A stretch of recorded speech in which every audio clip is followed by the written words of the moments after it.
Struggle ka ba dahil na-block ang iyong account sa inyong Facebook? What?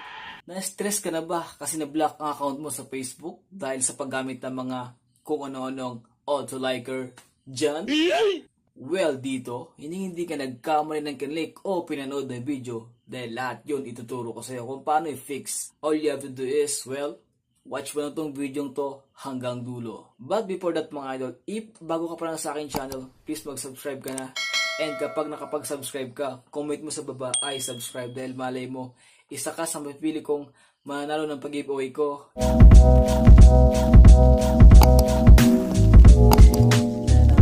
For today's video is, as I mentioned earlier, tuturuan ko po kayo kung paano nga ba i-fix yung mga block account nyo sa Facebook. Napakasimple lang guys and napakadali lang gawin nun. All you have to do guys, sabi ko nga kayo na is watch this video until the end. If somehow na na-block ang inyong account sa Facebook, don't worry guys, maayos natin yan, okay? Dahil lahat yun ituturo ko and I will teach you guys very much para maintindihan nyo talaga kung paano ko ginawa yun. That's why, dapat wag na wag mong i-skip itong video to kung gusto mo talaga malaman kung paano i-fix ang iyong Facebook na na-block or na temporary block by Facebook. So don't you worry guys, akong bahala dyan. Just follow my steps and you will see the good result. So ano pang hintay natin guys, without further ado, let's fix your block Facebook account easily. Let's go! Okay guys, now for example, ganito nangyari sa inyong account. Which is sinasabi dito is your account has been disabled. So guys, pagka ganito guys, ibig sabihin nito is may nagawa ka or nagkamali lang si Facebook na binan ang inyong account. Pero that's why guys, kailangan mo mag-apila o kailangan mo mag-chat mismo or mag-send ng email mismo kay Facebook at sabihin mo na wala ka namang ginawang mali or di mo naman violate yung community guidelines ng Facebook. But then guys, sabi niya dito is you can't use Facebook because your account or activity on it doesn't follow our community standards. And so yun na nga guys, sinasabi dito is hindi mo magagamit ang Facebook account mo kasi nga hindi mo na follow yung community standards. If you think we disabled your account by mistake, we can take you through a few steps to request a review. So yun na guys, sabi ko yan na guys, pwede kayo mag-apila or pwede kayo mag-suggest or pwede kayo mag-message sa direct sa Facebook para maayos ang iyong account. Kasi guys, pwede yung sabihin doon na nagkamali lang si Facebook. So isend sa mga tip guys, na paano ba gawin yun? So ganito lang yun guys. As you can see guys, merong request a review dito. Now, gagawin yan guys, click nyo lang po yan guys, and then pag na-click nyo yan guys, ito po ang lalabas dyan, no? Ito po, this account will be disabled in 2 days. So ibig sabihin nito guys, madi-disabled ng account natin within just 2 days guys kapag hindi pa natin to naayos or kapag hindi pa natin na-fix. Kasi guys, sabi niya dito is you only have 2 days left to request a review. After that, your account will be permanently disabled. So pagkatapos ng 2 days guys, ibig sabihin wala na. Goodbye account, bye-bye, see you again, see you soon. Wala na mangyayari sa account mo kundi magiging basura na yan. Kasi guys, hindi mo na magagamit yan kahit kailan. Napakasakit and napaka-hapdi nun guys. Especially kung dun yung mga kachat mo, mga crush mo. Oh my goodness, mga friends mo.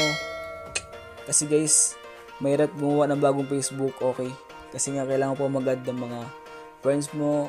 Hanapin mo sila isa-isa. Diba guys, napaka-hassle nun. That's why guys, kaya nandito ako para tulungan kayo lahat kung paano nga ba ayusin yung mga na-disabled nyo na account. Well guys, ganito yun.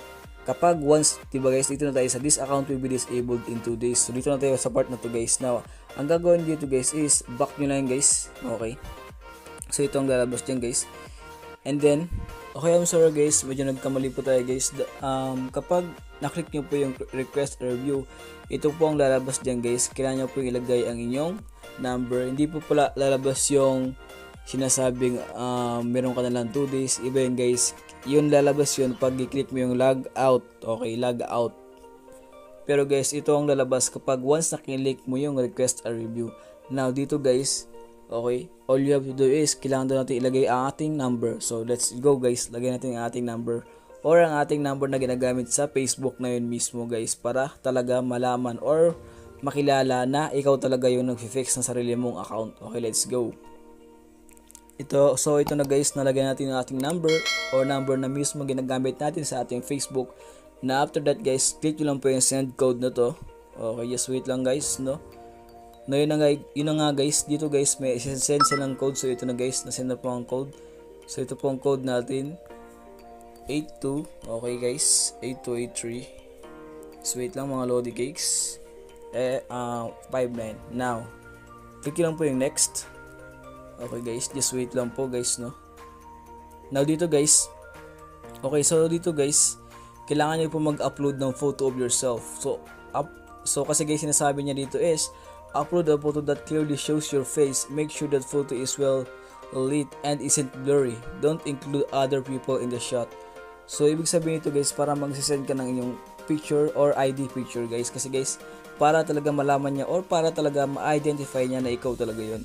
We use this photo to help us check that this account belongs to you. We'll delete the photo once we've done this, and it will never appear on your profile. So yun guys, don't you worry guys, safe naman po yun guys, no?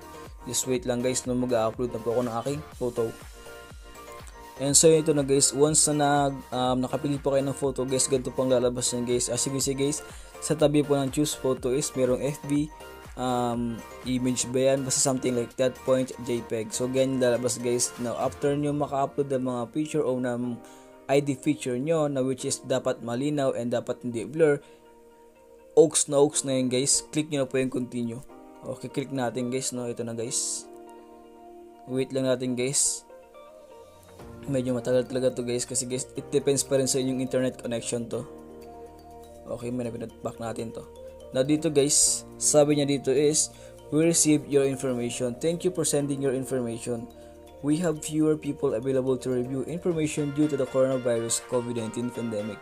This means we may be unable to review your account. We apologize for any inconvenience. So pagka ganun guys, ibig sabihin guys is, mag-message sa inyo ang Facebook if na-check niya ang inyong account or hindi. Kasi guys, dito kasi guys, di ka makakasigurado if ma-check yan ng Facebook dahil sobrang dami po guys nang nagsisend ng request or nagsisend ng message sa kanila, tulad na lang ng ginagawa natin ngayon. That's why dapat kailangan mo magantay talaga dito ng 2 to 3 days, working days, and worst guys, minsan umaabot ito ng 1 week para magantay. Okay, so ito guys, para maintindihan nyo talaga guys, ito po yung Tagalog din guys, no? So ibig sabihin yan is, ito yung guys, natanggap namin ang inyong impormasyon. Salamat sa pagpapadala ng inyong impormasyon. Mas kaunti ang aming mga tao para suriin ang impormasyon dahil sa coronavirus. So ibig sabihin guys, mas kaunti yung nagtatrabaho ngayon doon sa Facebook company siguro, kasi dahil nga sa coronavirus or sa COVID-19. Ibig sabihin nito, maaari hindi namin masuri ang inyong account.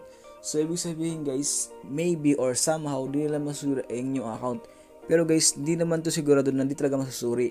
Maaari lang naman. Kumbaga, may possibility lang na hindi nila masusuri ito. Kasi nga guys, konti lang yung kanilang worker doon or empleyado na nagtatrabaho. Kasi nga guys, yun na nga, may COVID-19. Humihingi kami ng paumanhin para sa anumang abala.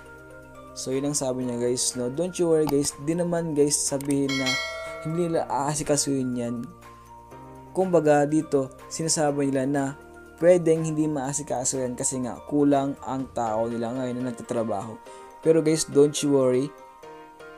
Kahit anong mangyari, maayos po yan guys. Kailangan nyo na mag-wait ng 2 to 3 days, working days, or 1 week para ma-recover ang inyong Facebook disabled account. So yun lamang guys, let's go back na. And so that's it guys, diba guys, napakasimple and napakadali lang gawin. All you have to do is, well, i-message mo lang ang Facebook and then wait for 2 to 3 days kasi guys, hindi po yan basta-basta nila mamabasa. And take note guys, minsan umabot po ito ng 1 week. But then guys, at least sure na yun na i-fix yan ng Facebook dahil i-review niya ulit yan ang inyong account. And so that's it guys. Pero bago ako magtapos, shoutout muna sa lahat ng to. Okay guys, thank you so much sa support. Maraming salamat mga idol. So keep supporting me lang always guys. Love you all. And so that's it guys, di na magtatagal pa. Peace out and keep safe everyone.